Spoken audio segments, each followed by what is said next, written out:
Welcome to this week's edition of World Crisis Radio. Webster Tarpley speaking to you from Washington, D.C.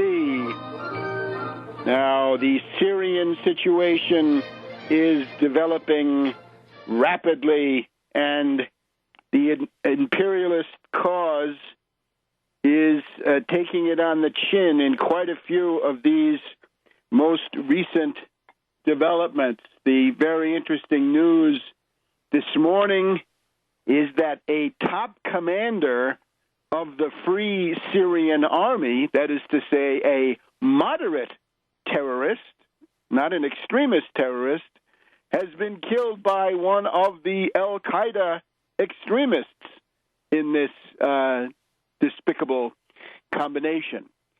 The victim is Kamal Hamami.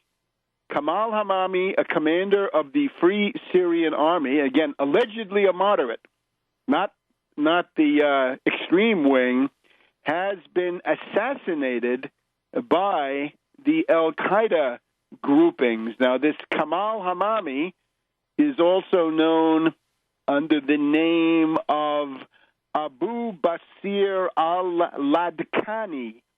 He is allegedly one of the top 30 members of the Supreme Military Command of the, in quotes, Free Syrian Army. Gee, I wonder what General Salim Idris, the golden boy, the darling of the CIA, has to say about this. I wonder if Hamami himself, Hamami Ladkhani, as he's sometimes known, whether this Hamami Ladkhani is also a darling of the CIA. Now, the killing was carried out personally by a certain Louay Mekdad. Mekdad is, he's telling us, this is the guy reporting the assassination. Mekdad is telling us he's the FSA Supreme Command Political Coordinator, the political commissar of Idris, it looks like. He says that the killer is Abu Ayman al-Baghdadi. Al-Baghdadi sounds like he's coming in from Iraq, probably somebody who's killed a lot of U.S. forces there. He is the emir of the coastal region for this alleged Islamic State, which is what one of the groups at least wants, right? Whether it's the Nusra network, that's harder to say, but one of the members of the Islamic State of Iraq and Levant. The Levant, of course, the Levante, the east, right? The place where the sun comes up. That's the eastern shore of the Mediterranean. It's essentially Lebanon and Syria, and it goes inland up to a point. So members of that emirate, the Islamic State of Iraq and Levant. So these are terrorists coming in from Iraq. They are undoubtedly veterans of the fighting against the U.S. forces there. How interesting. And these are the people that the British and the French want to support, and that the Obama administration says we should now arm. Well, that's not a good idea, is it? So the fighting among the death squads is now the shocking new reality. And, of course, that means if you give advanced weapons to the so-called moderates of the FSA, then along come the Nusra people and the Islamic State of Iraq and the Levant, and they kill the moderate beneficiaries, and they take the advanced weapons and use them according to their nefarious goals. Even the Syrian Observatory for Human Rights, the British tailor in Coventry, linked to Rifat Assad, right, the half-brother of the elder Assad, right, this older group, they admit that there have been numbers of clashes between the people coming in from Iraq and the other more indigenous people. The FSA and the Islamic State have had violent exchanges in several areas of Syria over the past 2 weeks, showing the growing antagonism between Assad's foes. Last Friday, the Islamic State of Iraq and the Levant killed an FSA rebel in Idlib province and cut his head off, decapitated him.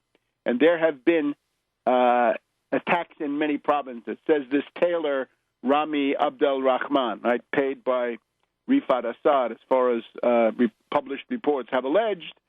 So this is the situation. It is a tremendous embarrassment for anybody proposing to support these killers, and that includes the Obama administration. So remember, the benchmarks are these. Obama has one merit. Up to now, he says no to the 1,000-bomber raid and the 5 divisions and the tanks and the infantry and the big ground assault and everything that goes with it. No to that. No to the carrier groups in the Eastern Mediterranean, in the Red Sea, in the Arabian Sea. No, no, no, says Obama. Do it all on the cheap. Do it all through these other means, right? Use proxy forces, play Turkey, play Egypt, play others against the government of Assad, but that's not working. So it's important to hold on to the fact that Obama is saying no to the big war. He says yes to the little war, absolutely, to the treacherous war, the stealth war, cyber, economic sanctions, assassinations, drones, special forces, proxies, buck passing, you name it, does all that. But that's not working. So the important thing is to keep Obama, to stop Obama from declaring the big war until the death squads have been eliminated from the picture, dispersed or hurled to their reward. So this is the relevance now also of the other side of the coin, which this news this morning is going to make worse. New front open in Syria as rebels say al-Qaeda attack means war. Now, open war between the rebel factions. How interesting. Yesterday already, Thursday, July 12th, we have the main headline of the Washington Post. Divisions on the Hill stall Syria plan. The Obama administration's month-old plan to arm opposition fighters in Syria has stalled as a result of congressional disagreements over whether and how to aid the rebels seeking to oust President Bashar al-Assad. And here we find the people who have failed. Briefings and personal visits have come from top administration officials, including Vice President Joe Biden, Secretary of State John Forbes Kerry of Skull and Bones, and we'll get to him later. We want him impeached. And the CIA Director John O. Brennan have failed to shake strongly held views in the U.S. Congress, according to various administration officials and congressional sources. So let's just look at a little bit of this delicious detail. Now, this is something that people in the United States can and must contribute to. Those congressional hacks will be going home for the summer vacation before too long. They're going to have public meetings. You've got to go to them and say, not one penny, not one bullet, nothing for the death squads, for the killers, the crazies in Syria. We don't want any part of them, and if you do, that will be a Nuremberg crime. So what we have in this interesting article, the vocabulary above all, is highly interesting. We're told that it's a quagmire in the making, and we'll be back in just a minute on World Crisis Radio. Welcome back to World Crisis Radio. This is the edition for Friday, the 12th of July. Congratulations to the French for their national holiday coming up on Sunday, the 14th of July, right? The French Revolution, a very interesting thing to keep in mind when you look at Egypt, because there are some interesting comparisons, which we will elaborate maybe a little bit today, but primarily in future weeks. Right now, it's the fact that the Al-Qaeda branch, the Islamic Emirate of Iraq and the Levant, their coastal emir, has killed Kamal Hamami, a moderate, in quotes, Free Syrian Army commander. So the takfiris, the holier-than-thous, the sectarians, I'm tempted to call them the Gnasio Islamists, right? Remember the old Gnasio Lutherans of the late 1500s, right? The real hardliners, the real doctrinaires, nobody good enough for them, and if you're not good enough, watch out, they'll behead you.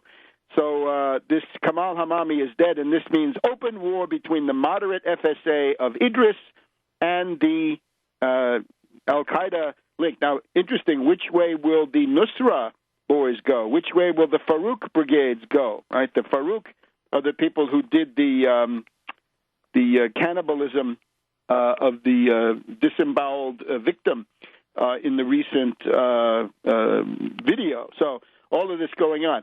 And certainly this will have an impact on the U.S. Congress. You see, the political stupidity of these characters is overwhelming, right? They have no sense of what they're doing. They are not clever, to put it mildly. But neither is the Obama administration. Now, I would have to say this at the beginning of this consideration. This Obama strategy of getting the money from Congress to arm the rebels is so feckless and so stupid that one might think this is a strategy designed a priori to fail, that Obama wants it to fail, gets him off the hook, and switches the attention to his emissaries, right, as we heard, Biden, Kerry, and Brennan, and to the relevant congressional committee. So Obama comes out looking okay, whereas these other people are the ones that are slogging there in the congressional mud at the base of Capitol Hill. So here's what we have. The approach of the Obama regime, first of all, is narrow, narrow, narrow. They're going with the people on the intelligence committees, right? Mike Rogers in the House, reactionary Republican, the odious totalitarian liberal Feinstein on the Senate side, and their respective ranking members. I think it's Dutch Ruppersberger on the House side, but I think who is it? Corker on the perhaps not Corker, but somebody else. Here's the thing: it's a very narrow approach, and all the senators in particular and congressmen also who are excluded from these briefings are boiling with rage and resentment. And here's the quote: the strategy being used, according to Corker, is what the Obama administration is seeking is to do this, in other words, arm the killers, arm the terrorists, covertly, so that they never need to make a case to the American people, and only a handful of people are involved, says Senator Bob Corker of Tennessee, senior Republican on the Senate Foreign Relations Committee. I think it's a terrible policy. Corker and Menendez, mafioso from New Jersey, remember him with his angel going down there to the Caribbean. They co-sponsored a bill in May authorizing the administration to send weapons, but neither one of them, not Corker and not Menendez, has been allowed to get a secret briefing on what Obama wants to do. They're being very clumsy about this, says Corker. Time is wasting. This is beyond ridiculous. Now, again, this is, maybe it's just normal ineptitude. It seems to me this is by design, that Obama is sabotaging his own effort. But again, it's the mud is sticking to others, because Obama is not mentioned in these stories anywhere near as much as his various minions. But then we find, and this reminds us, throughout the last year, writes the Washington Post, a growing number of lawmakers from both parties, including then Senator Kerry, chairman of the Foreign Relations Committee, have called for increased U.S. involvement and a consideration of a no-fly zone to protect civilians in rebel-held areas from Assad's air bombardments. An administration debate over whether to send weapons was never resolved. So in other words, this reminds us, Kerry has been a hawk on Syria for years, from the beginning, okay, even though he was the one schmoozing with Assad, right, the private dinner with Assad, Madame Assad, and also this Teresa Heinz from Portuguese colonial empire days. We have certain brand X, certain wrong-headed, foolish, unreliable accounts on the internet saying, oh, no, it's impossible. Oh, wonderful John Forbes Kerry of Skull and Bones could never have tried to have a coup d'etat on June 12th to start the bombing immediately. Oh, no, he would never do that. He's a dove. He's a dove. I'm sorry. He is a hawk. He wants to bomb. That's his entire shtick. And we're told, oh, this must be some kind of a plot by the Israelis. Yeah, right. If you think that the Skull and Bones faction needs to take lessons in evil from the Israelis, you are ignoring quite a few U.S. wars that were being carried on before the Israelis ever even existed. So this is a usual cop-out. And, of course, then we look deeper, we find the individual involved, or one of them at least, is somebody who believes in flying saucers and, interestingly enough, also believes that there's an underground civilization which is under our feet, but we don't know it. Now, this seems to jibe with the Vril, V-R-I-L, right? Vril, Bulwer Lytton's novel on Vril that was then taken up by, oh my gosh, by mystics linked to the totalitarian movements in Central Europe in the 1920s and 1930s. Need I say more? So, anyway, the upshot of all this is Kerry is a hawk, and don't have any illusions about that. And Kerry does not need any Israeli to tell him how to be evil. He learned that very early on. So that's the situation. We have to hope that on this one, the congressional logjam will go on. And, of course, we're getting other assistance from the rebels themselves. One rebel, and I think this is actually the guy who did the cannibalism, right? He disemboweled his dead prisoner. He's saying to the U.S. Congress, if you don't give me sophisticated weapons, I will start disemboweling and cannibalizing more. So take that, you people on the Hill. So good. Let them put that in their pipes and smoke it. And we'll be back on the World Crisis Radio in just a minute. Welcome back to World Crisis Radio. Webster Tarpley here in Washington, D.C. Now, of course, a word of caution, which is that when things go as bad as this for the imperialist, terrorist side of things, this is when they lash out. It's time for yellow alert, certainly, for new Gulf of Tonkin incidents, new kinds of false flag events. It would take something pretty big because by virtue of having cried wolf so many times on this chemical issue, the terrorists have largely discredited themselves, right? There were reports in the past week that barrels and barrels full of toxic chemicals were found under the control of the rebels. And, of course, the central event on this front in the past week, the distinguished Russian Foreign Minister Lavrov, in a formal press conference in the Foreign Ministry in Moscow, has announced that the government of the Russian Federation possesses incontrovertible proof that the rebels, the terrorist side, the anti-Assad people, have used poison gas. And in assembling this evidence, the Russian Federation has rigorously respected the chain of custody, the various technical rules governing the superintending and administration of the various pieces of evidence. These were gathered by the Russian Federation and never left their custody. They are not random things that have been brought in by journalists or passersby or paid informants or anything of the sort.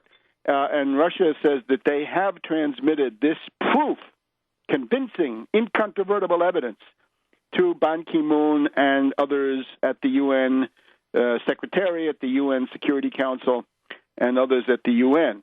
And that very soon the Russian Federation will proceed to publish this documentation on the use of poison gas by the terrorist death squad rebels, so dear to the British, the French, the Israelis, the neocons, and indeed to the Obama administration. So that's one important side. Now, we're still waiting. The U.S. government said they had proof. Well, where's the proof? Don't come to us in this day and age, post-Colin Powell at the UN, and expect us to believe you. We don't believe you. We don't believe Ben Rhodes. Ben Rhodes is a flim-flam artist, right? Ben Rhodes was the most despicable character in the summer of last year with his fake Syrian television programs, right? Replacing the actual Syrian programming with CIA programming. I'm sure that was really interesting to watch. So we don't believe in Ben Rhodes. We want the proof, and if we don't get it, we're obviously we're not going to go down this road. And it's clear the White House has no such proof, whereas it's also clear that the Russian Federation does have such proof. So we have gone more or less full circle, as the Washington Post also points out, right? There was an attempt about a year ago, this was Ben Rhodes, the assassination of several key members of the Syrian National Defense Council, the attempted decapitation of the regime, an attempted coup d'etat, but the Syrian state, which again I would say built up on Nasserist criteria, and it was once part of the United Arab Republic of Nasser. So there's a distinguished pedigree. It turns out that the Syrian state is more powerful than the television manipulation of little Ben Rhodes and his little Generation X myrmidons from the White House. So that takes us to the current situation. The UPI correspondent, Martin Walker, speaking on National Public Radio this morning, expresses his hope for a stalemate. He says he has seen a stalemate over the past 6 weeks, and that the rebels are now fighting among themselves as a result of the stalemate. No, it's not a stalemate. This is a ongoing defeat. This is, if you like, somewhat in slow motion, that certainly because of the logistical problems and other problems involved, but no doubt that the rebels are losing, and they're losing massively. And that is the key to why they're fighting among themselves. Case in point, The World. The World is a program, a kind of an international summary of news. It's got a lot of input from the BBC, but also others. On the World of Public Radio International, Paul Wood of the BBC in Beirut has conceded that the terrorist death squad still holding certain neighborhood of Homs are doomed. They are strapping on their suicide vests and saying goodbye, and they are headed for the last roundup. So the city of Homs, which I feel very bad about the destruction there. I had visited Homs in November of 2011, and the city was still intact at that point. Met with the governor of Homs, met with the opposition people, too, Marxist opposition, middle-class, sort of liberal opposition. Noticed that the religious leaders, be it the Greek Orthodox, the Maronite, the Melkite, the Syriac, all of them supporting the Assad government. So seculars and Christians and Alawites and quite a few Sunnis supporting the Sunni business class, certainly, supporting Assad. This city has now been partially destroyed by the rebellion, but it is now likely that it will be definitively liberated within the next month, I would say. And at that point, the fighting moves on to Aleppo. And in Aleppo, we will have the final decision, I think, which is very likely to lead to the substantial collapse of the death squad rebellion in Syria. And this is the urgency for the British and the French. Let's just look at this for a second. There have been riots. You can call this a food riot, really, in Aleppo. They are concerned about, the inhabitants of Aleppo are concerned that the terrorists have put up a food blockade, and they're not allowing anything in. The rebels say no food, no medicine, no baby products, no milk, no vegetables, no meat, no bread, all banned by the death squad. So the people just said, well, we might as well get out and protest as sit here and starve to death. So they come out and they say, open the path and let the food in. The death squad rebels then come out and start firing their guns in the air. What this shows is that the hearts and minds have turned against the death squads definitively. Nobody could put up with this kind of rule. And, of course, they've got Sharia courts in there, lopping off hands, lopping off feet, humiliating women, God knows what. We've also got other questions. They as we already heard, they beheaded one FSA prisoner. They've also executed a small boy who said something like, not even the prophet could get served today, or not even the prophet could get a cup of coffee. So they decide that's blasphemy, and they have to execute him. So this is bad news. And this, again, the U.S. Congress will please take note. So the food blockade in Aleppo indicates that these rebels are politically defeated. And we'll be back in a minute on World Crisis Radio. Welcome back to World Crisis Radio. Webster Tarpley in Washington, D.C., urging you to keep up with all this at Tarpley.net, Tarpley.net, and Webster G. Tarpley Twitter feed. On Tarpley.net, we got a new article this week detailing the dynamics of the counter coup in Egypt, which we'll talk about very soon here. It's a counter coup. It's a coup d'etat against Morsi as he was planning a war coup, starting a war with Syria and or Ethiopia.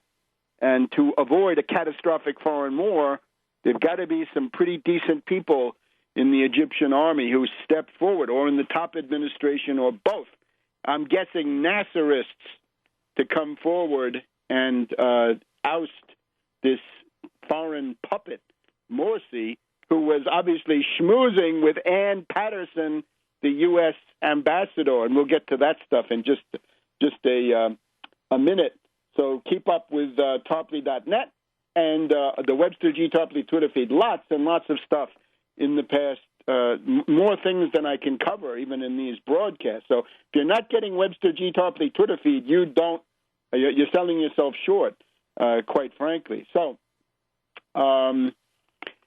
few more items on Syria, right? The Congress has delayed the weapons, we know. Right now the fighting is at Homs. It will soon be at Aleppo. There are lots of other places. There's fighting going on in Homs, in Palmyra, in Latakia, in Aleppo.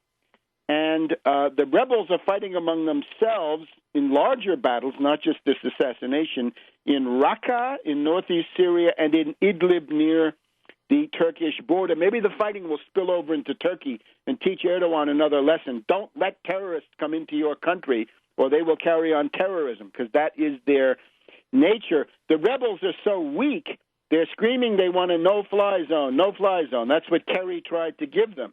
He failed. All right, so they can't get a no-fly zone at the moment, right, because nobody wants to go do it outside the UN, and Russia is standing firm. No backdoor deal. Still looking for a backdoor deal. Can't find any. Still boiling the lists. Can't find any. The rebels then start whining about humanitarian emergency. They want a humanitarian corridor cut through. It's an invasion under a different name. The Russians, thank God. God bless the Russians. They have blocked that at the UN Security Council. And then the rebels pulled out. They want a Ramadan truce. No, don't do it. These people are not godly. They use it as a cloak, as we'll try to explain. So the other thing is a reshuffle, right? Assad has reshuffled his government. I must say, when I was in Syria, November 2011, the people that I talked to said there is an old guard. There was an old guard around Assad, around Bashar Assad. These are people that were associated with his father, Hafez Assad. That regime, I think, it was qualitatively inferior. In other words, the current one is much better. It has many, many advantages and good features compared to the previous one. Anyways, my sources told me these people from the old guard, they think that they're the founding fathers. They think that they're all heroes, whereas the population regards them as thieves. So it looks to me like that's who got ousted from the Syrian government.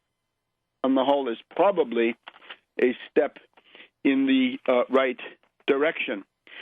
So the main thing, again, vigilance, watch out for Gulf of Tonkin, watch out for false flag events. Don't believe, frankly. Remember, the vaccination, the inoculation is immunize people. Don't believe any false flag that points to Syria, because it is guaranteed at this point to be manufactured and a fraud. The Geneva Conference, the U.S. paid lip service. The Russians were sincerely interested in setting this up. The Syrian government accepted. The death squads say no, and now they are a million miles away. And in all this, the rebels have a new political puppet prime minister. I won't even dignify this character with any particular comments. Now, intimately connected to Syria is, of course, Egypt. They used to be one country. There's no way around it. These are two prime countries of the Arab world. So what do we have here? Well, this was a counter coup. This is the analysis that I think most faithfully reproduces the truth of this situation. It is a counter coup. It was not arranged by the U.S. government. The U.S. government is scrambling to get on the train now that's leaving the station. You got to remember, in a country as big as Egypt, once something happens that's decisive, everybody runs to get on board because you don't want to be excluded from this, because it is such a key cockpit forum for everything that's going on. So far, the losers. Previously, the people backing Morsi, Qatar, Turkey, Libya. That is Qatar. In Qatar, we've had, as Morsi was falling, so was the old emir, the extremist emir of Qatar. I have compared that guy to Philippe Égalité. In other words, the nobleman, in this case, royal, who decides to try to ride the tiger of revolution. Didn't work for Philippe Égalité. He lost his head on the scaffold to the guillotine, and the emir of Qatar is now out. Assad still in power, emir of Qatar out. In Turkey, Erdogan, with Obama whispering in his ear late at night, was promised greatness, and instead he had the streets of Istanbul rise up against him. So he is profoundly frightened at this point. He wants to lead from behind even more than Obama. So Erdogan is also pulling back. And Libya was another one that was trying to do something in favor of Morsi, all in vain. And they didn't give enough money. Now, the new group of money givers, and this does not mean that these are the people who backed the coup. They are people who are trying to jump on a train that is leaving the station. This is now Saudi, United Arab Emirates, and Kuwait, and they're coughing up quite a bit of money. So that's the financing. Now, in terms of the politics of the coup, the U.S. Through Obama has now said, Morsi was really rather authoritarian, right? He was oppressive, words to this effect. And now a lot of people say, you see, Obama organized the coup. No. We also have one debate I was in. My debate adversary said, no, you see, General Sisi, the defense minister, was on the phone with Secretary Hagel at the Pentagon right before the coup. That means the coup was coordinated with Washington. No, it doesn't mean that. It means he called him and he said, hey, Chuck, we're going to have a coup. So I hope you like that. And we're not consulting you, we're informing you. And I think that's the form it took. We're informing you, not consulting you. If you want to say that the U.S. was consulted, prove it. But the existence of the phone call doesn't prove it. The word from the New York Times is that Susan Rice was doing everything she could to save Morsi. And I would add what the New York Times doesn't add. She was doing everything she could to save Morsi so he could start the attack on Syria. That's the point. That's what Morsi meant to them at this juncture. But when Morsi gave that midnight speech, that was judged to be so raving and so tone deaf and so dumb, right? Not clever. He could have helped himself. He refused. He's a doctrinaire. He's a takfiri. He's a holier-than-thou. And even inside the Muslim Brotherhood, we'll talk about this in a minute, they're factional opposition. So this is not a U.S. coup. This is, if anything, an anti-U.S. coup. Mason has it right, and the others who don't grasp it in that way have it wrong. Back in a minute on World Crisis Radio. Welcome to our second hour here on World Crisis Radio. Webster Tarpley here in Washington, D.C., directing your kind attention, as always, to Tarpley.net. And summer reading time, go to Tarpley.net, select one of the classics written by yours truly, and take that to your hammock, take that on your long flight, and you'll find your ability to understand the current world situation and act in it will be qualitatively enhanced. That much I promise you on just about any of those books. In particular, the Just Too Weird, Bishop Romney and the Mormon Takeover of America with Polygamy, Theocracy, and Subversion is the key to the factional situation involving Petraeus and others. By the way, we just want to, having mentioned Petraeus, if you're in New York City, do something to stop Petraeus from siphoning $200,000 out of the City University of New York for one course and 10 or 15 or 20 students, one course, one semester, $200,000. It's been estimated that you could send more than 20 low-income kids to college with tuition and fees paid. You could buy books for 125 or so poor kids with that money. Why do we have to put that into Petraeus's pocket, right? To prop him up so that he can come back later with a military dictatorship according to his long prepared plan? I hope not. So there's a saving that could be made right away. Don't pay a warmonger. We're also the situation of these universities where you had Bob Kerry, warmonger, getting the control of the new school for a while. And now we've got Napolitano taking over the University of California. What could a thug like Napolitano know about education? Boy, this imposition of various totalitarian measures under Napolitano, not too doggone good. Good riddance to her, but too bad for the University of California. All right. The Egypt situation, it is a counter coup. Now, there is this law that says if you call it a coup, you must cut off aid. The law is patently unconstitutional. You can't really do that kind of thing, and Obama can always certify that this is a national security necessity. So don't repeat that particular thing. But it's a counter coup. It's a coup, but it's in the form of a counter coup. I have published now on Tarpley.net. Go take a look through Press TV. Take a look at the proof that Military circles and top administrators in Egypt were appalled. They were horrified by the catastrophic war that Morsi was preparing. He was plotting to embroil the Egyptian military against Syria and perhaps also against Ethiopia, and that is catastrophic. But that's very much the scorched earth policy of the most extreme people in the imperialist camp. Now, who might have been urging him on, right? Think of Saddam Hussein and April Glaspie 25 years ago, almost, quarter century, 2 decades ago. Well, the U.S. ambassador to Egypt is Ann Patterson.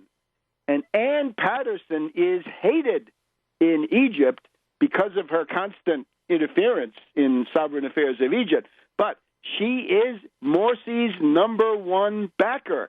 Again, the thesis that the Obama administration kicked out Morsi from 1 minute to the next, why would they do that?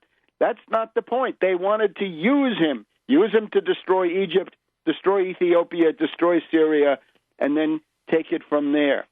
She was widely hated, and she had made statements in the run-up to the fall of Morsi. This Ann Patterson, U.S. ambassador to Cairo, told the opposition, right? This is sort of the liberal, golden youth, secular opposition, but that includes Nasserists, leftists, and others. She basically said, don't come out and demonstrate, right? You're too extreme. You got to solve your problems some other way. And this made her hated. Now, I urge you to go to IntelliHub. This is one place you can find it. The article itself comes from Before It's News, dated July 2nd, and it's full of pictures that you haven't seen. Here's one from Cairo, from Tahrir Square to the U.S. media and the Muslim Brotherhood. Obama, you jerk, writes this sign from the streets of Cairo.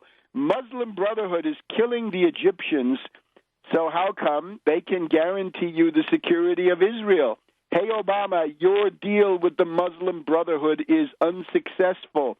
Obama, you idiot, keep in mind that Egypt is not the Muslim Brotherhood. Good. Then we have the next one, a picture of Ann Patterson and a big red cross across her face. She's wearing a stylish tailleur, and it says, kick this bitch out of Egypt, because she supports Morsi, obviously. Then we have another one, even more explicit.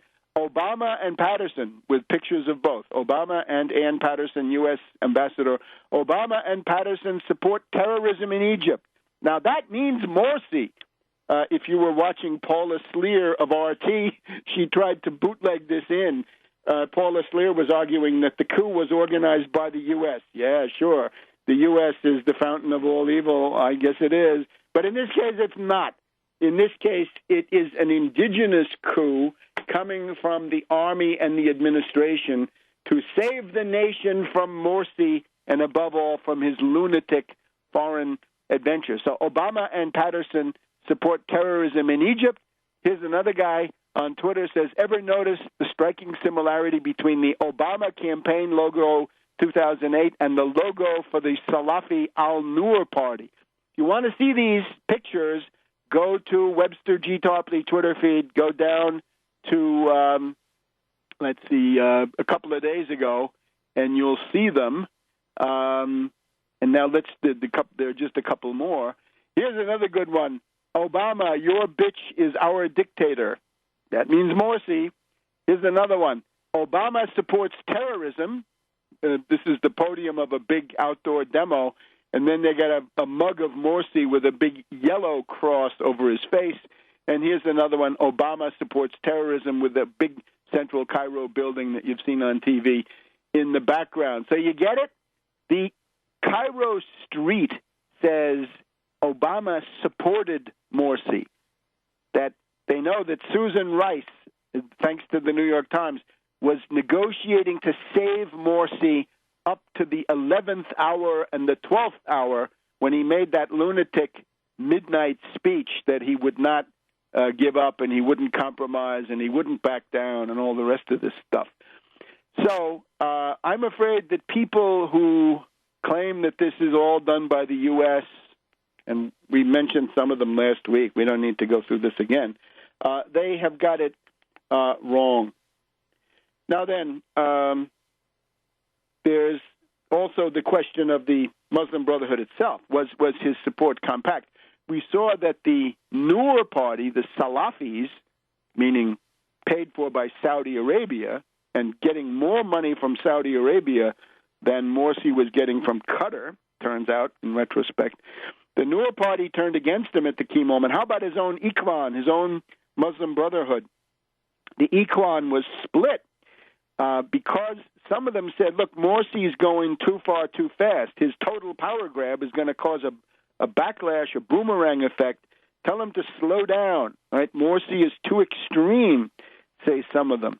And we've got in the past day or two the head of the Al-Aqsa Mosque, the largest in Cairo, or one of the big ones in Cairo, calling for peace and reconciliation, not what the Muslim Brotherhood is calling for. The Muslim Brotherhood says they want the uprising of the Egyptian people. So there it is. It's not a U.S. coup. It's an anti-U.S. coup. It targets the alliance of the CIA and the Muslim Brotherhood worldwide. And we'll be back in just a minute. Welcome back to World Crisis Radio. Now let us attempt to address a somewhat deeper question, right? Was the Muslim Brotherhood right for Egypt? I mean, was there some case to be made in favor of this government, right? The decisive trigger in the short term is Morsi's aggressive plan to embroil this country in a catastrophic war, and this we don't give up on. This is the fact. Attack Syria and or Ethiopia and get Syria involved in this Sunni versus Shiite massacre, catastrophe, which would destroy the Middle East. But that's the main imperialist policy, and he was willing to go along with that. Now, I want to refer to things that have been put up on, from Kevin Barrett, whom I consider a friend, but he says that I am misinformed about Egypt and that I interpret Egypt exclusively through the lens of Syria. No. The problem with Morsi is, first of all, economics. His capitulation, his sellout to the International Monetary Fund in regard to Egypt. Remember, the campaign of the Muslim Brotherhood was, we will raise the incomes of the poorest workers and peasants. And then they turn around and make a deal with the IMF, the main force of usury in the world, the most anti-Islamic of institutions. They sign a letter of intent, they accept conditionalities, they double the price of gasoline, a regressive action. They increase the sales tax, another regressive action. They signal that they're ready for a value-added tax. These are catastrophic measures. And this is the beginning of the end of Morsi. This is where the political conditions for his fall were generated, right? For the elites, it's this thing with Syria, which they can see. Maybe the people in the streets don't know, but the people in the streets sure as hell know when we've got the doubling of the price of gasoline and the increase of the sales tax with more taxes still to come. And obviously, the Muslim Brotherhood signaling that they are willing to attack the subsidies left over from Nasser.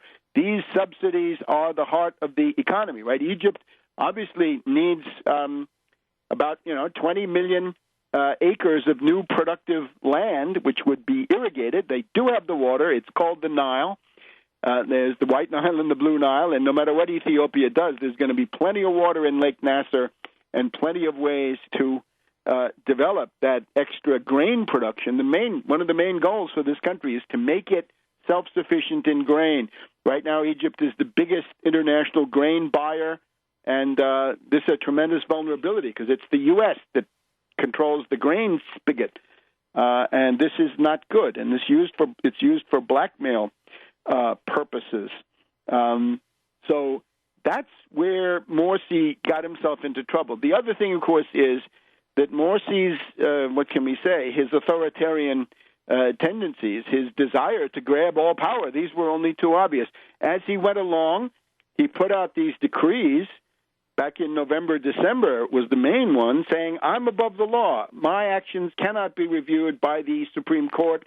I am not subjected to judicial review. And there are other decrees at lower levels, right, which do the same sort of thing. So it's impossible to say this was a rigorously constitutional government that was overthrown by a coup that was absolutely illegal, because the Constitution that he was operating under was a thing of shreds and patches, something that he had made up largely himself along the way, coming out of a constitutional convention that was packed, was illegitimate, was loaded, right? Remember the Islamists took the lion's share and they wouldn't allow the others, right? So there are so many problems with this.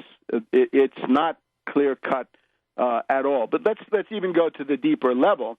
Kevin's thesis is that the main enemy in the Middle East is the deep state.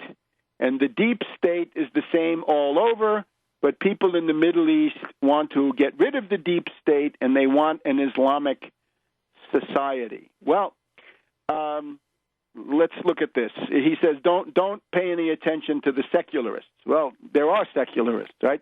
In Cairo, in Alexandria, how many there are, I don't know. Are they 5% of the Egyptian population? Are they 10%? I don't know.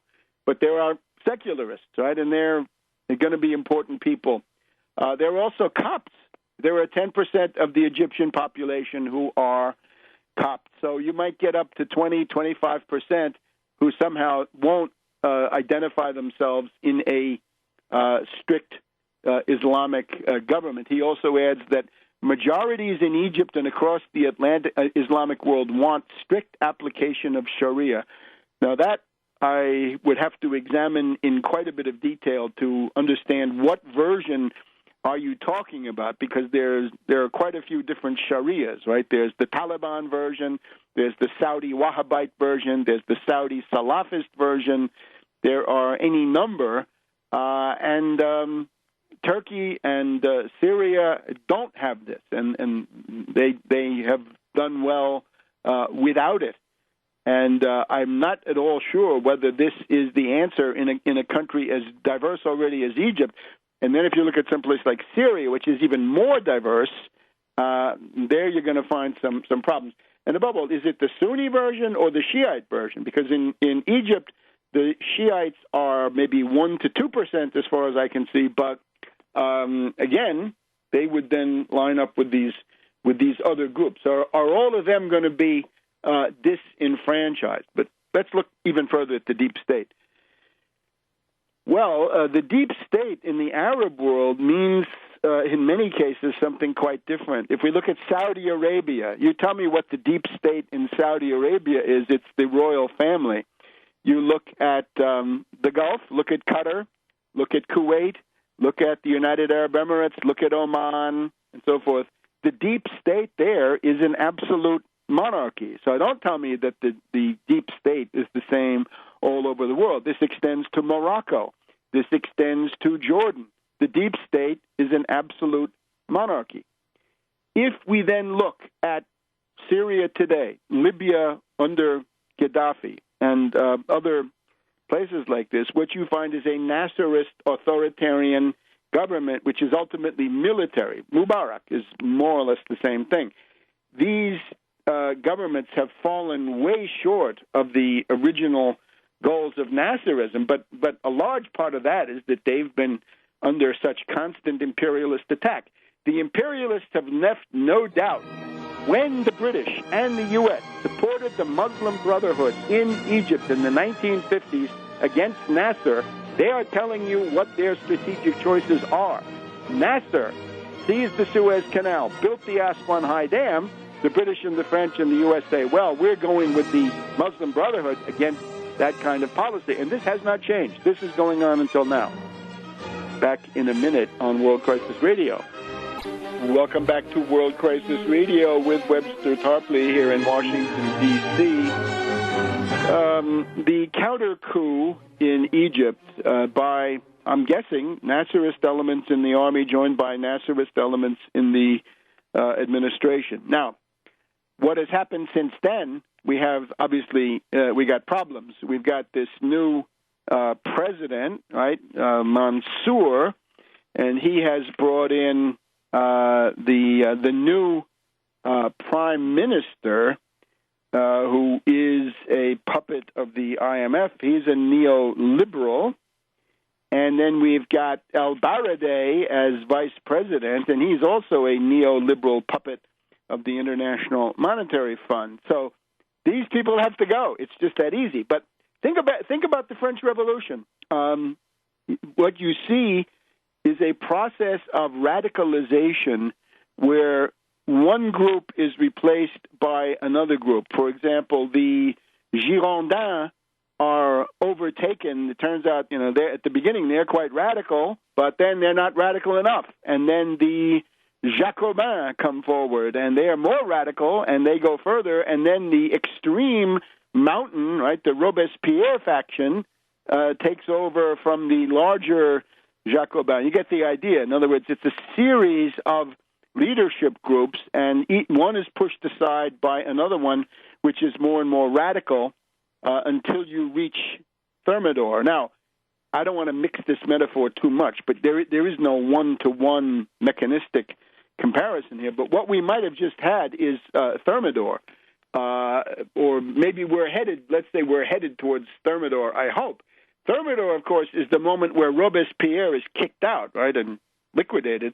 And the people who come to the fore in Thermidor, Lazare Carnot, the organizer of victory, a military man, a genius for logistics, administration, production.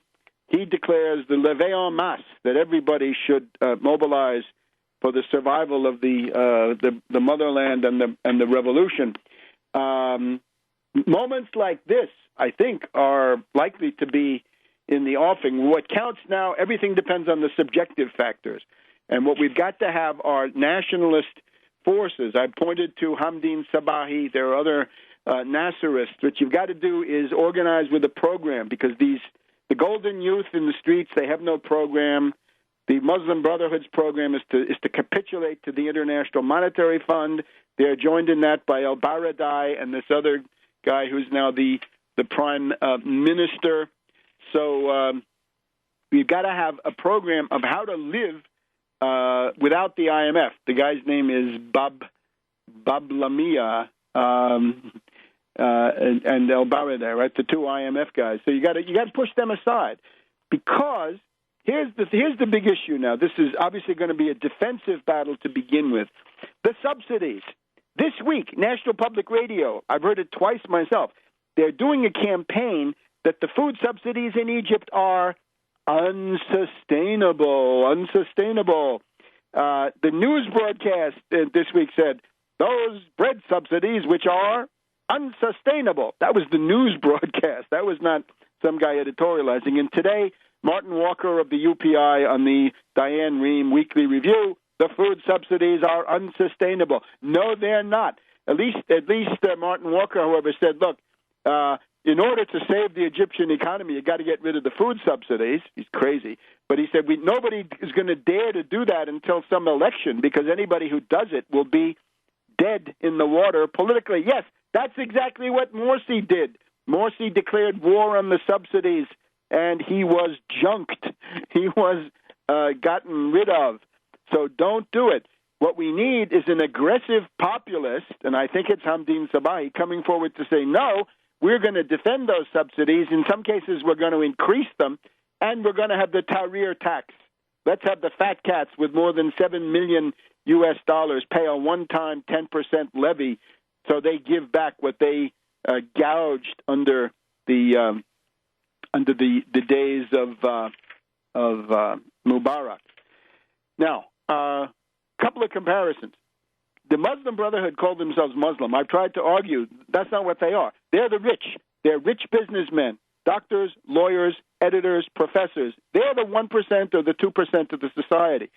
So it's all very well to talk about the deep state, but then there's just the economic oligarchs, the financial and economic and business oligarchs of a country like Egypt, right? It's a place where finance is not as central, it's not so cancerous and pervasive as here in the United States or Great Britain, but it's there. And then you have these business guys, right? So they're all with a mentality of exploitation, which is hidden by the social work that they do in order to sell themselves to the masses. As Machiavelli says, the few always act in the interests of the few. The few serve the few. And this is the Muslim Brotherhood. So make no mistake about that. It is a cloak. In the past week, I've called attention to Davila's history of the French wars of religion in the 1500s, where the nobility decides to become Calvinists and Huguenots in order to get mass support for a rebellion, which they were going to do anyway. And they cynically say, well, we'll cloak this in religious categories and we'll be able to dupe more of the common people. Because if we just say we're fighting for our own interests as an oligarchy of nobles, nobody will be too excited about that. And then it's just the name. It's the Muslim Brotherhood. How Muslim is the Muslim Brotherhood? We'll compare. Angela Merkel of Germany represents what? The Christian Democratic Party, the CDU. So she calls herself Christian. Is she Christian? Her methods are the exact opposite of any Christianity that I've ever heard of.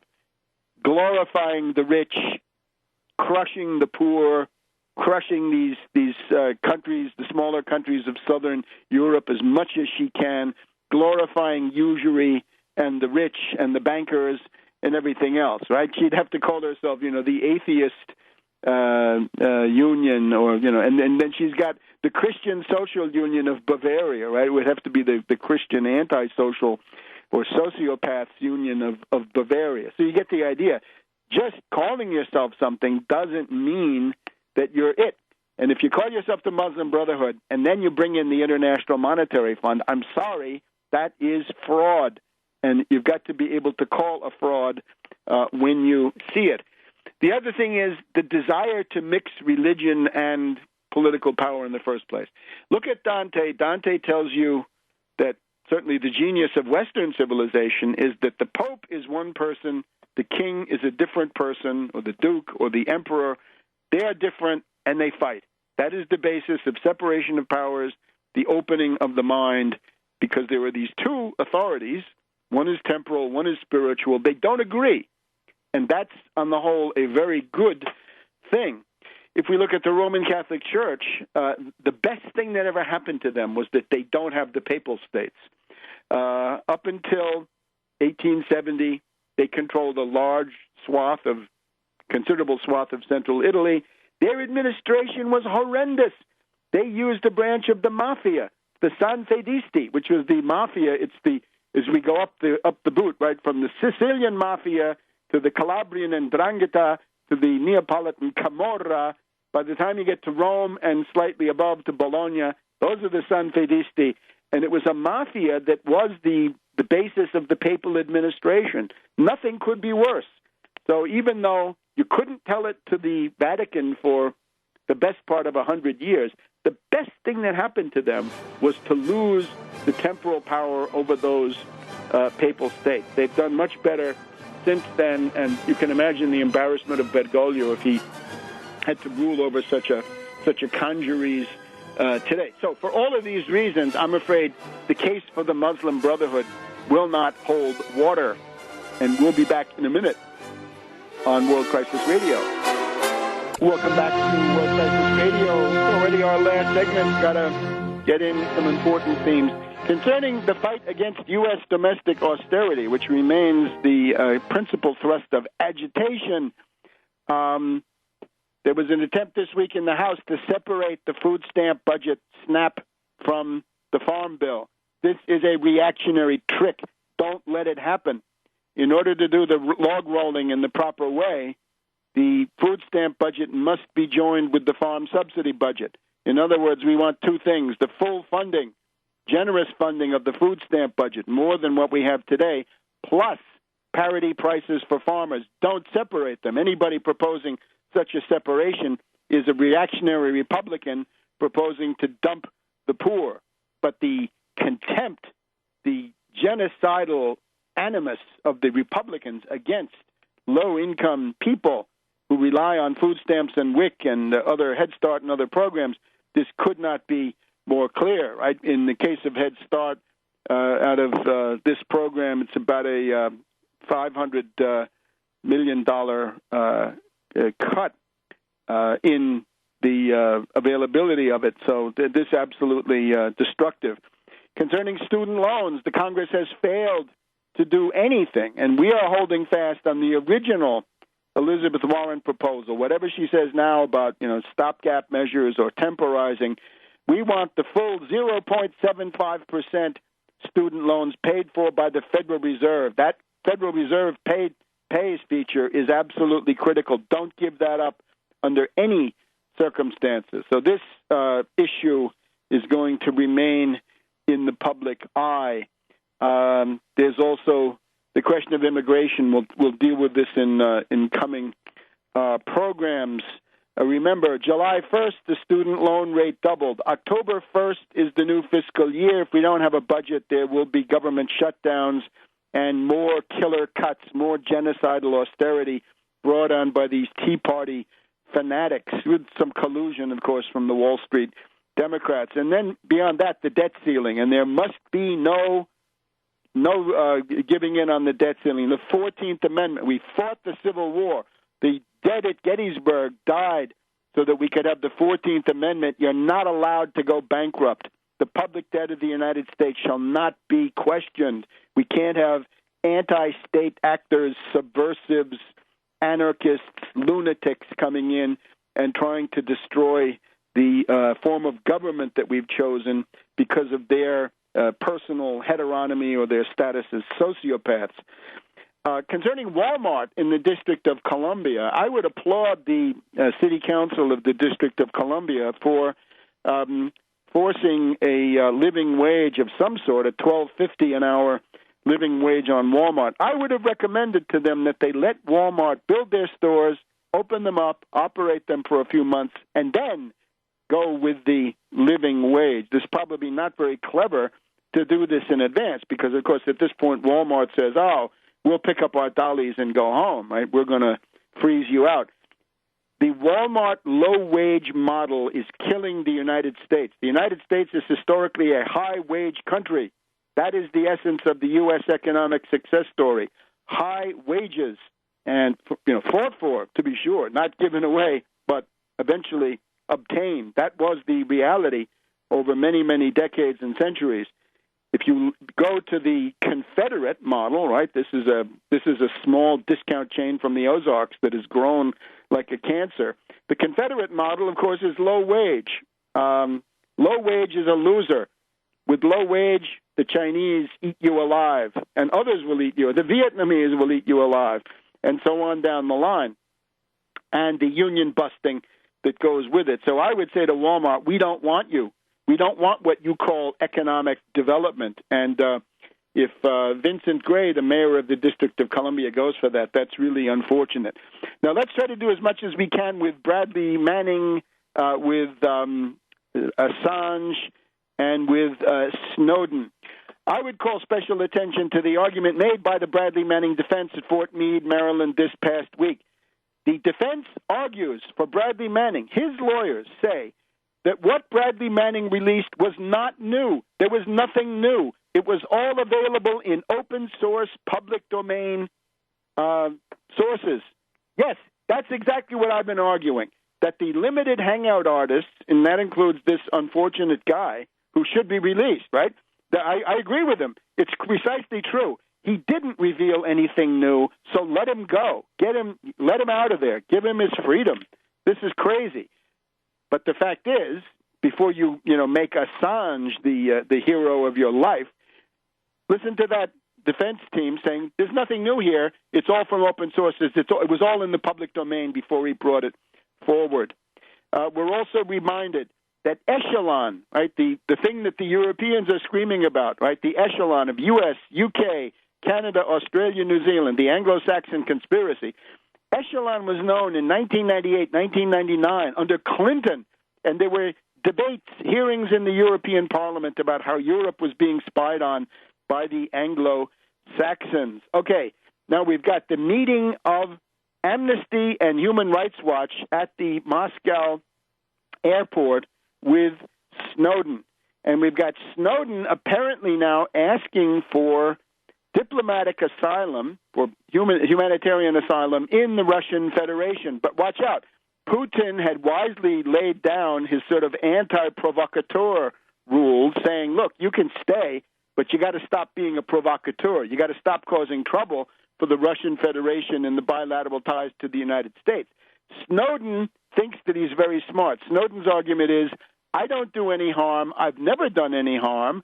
I can continue to do exactly what I've been doing so far because I haven't harmed anybody. So, that's a nice verbal construct. But I predict Snowden is a provocateur. He will cause trouble.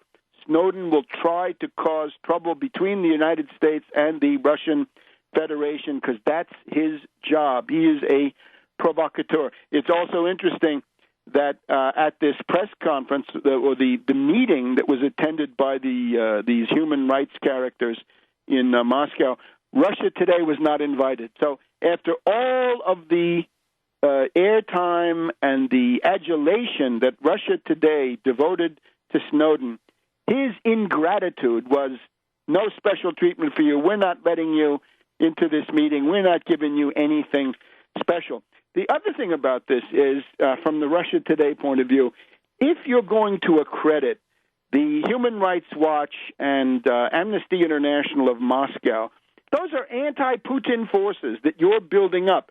I'm wondering, did Navalny come? Did Alexei Navalny, the main agitator and torpedo against the Russian government, did he come to see Snowden? Because these are like peas in a pod. They agree on so much.